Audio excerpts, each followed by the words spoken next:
ani imat patlang man udang trehi tu lundu belak no keren dia udang trehi tu nama kata dah aku tahu wadhan hantu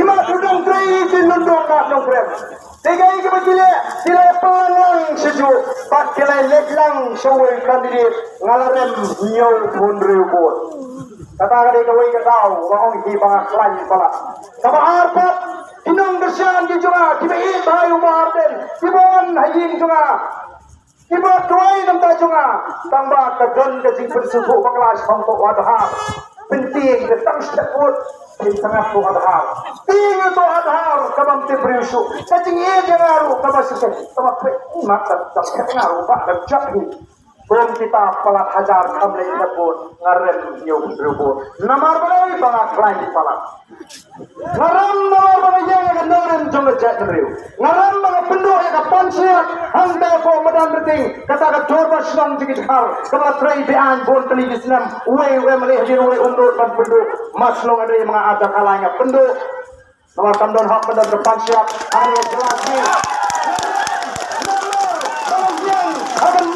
Jangan jatuh beriu.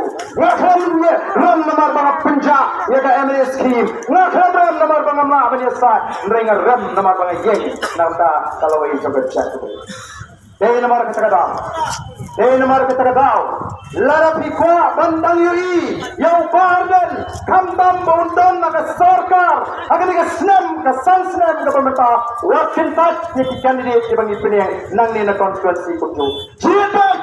Nang penuh ngan jepe nama sedang diberi orang tawan ini apa berita pak jawab kata wei barden dengan no saya berani barden lagi berumur ini no kerjaan itu kan kita nggak ketika dia jepe video ini bangin don agak sorkar bat on bila don agak sorkar ngadu konong ngamden kambarang kuno kambil sim diberi kawasus ati kambil sim semua syan kalasuan Bangilang kibri kibala kilaban bon ini manu bon ngin sim ya kapon iko ya kendo habadi ban ya kendo ngin ya kendo ngam jupen slori di pata aban siing cuma lada iko aban fit de election ya ka politics ke jumi ka ba pure wan menta siing cuma wadong ying chuan swat terus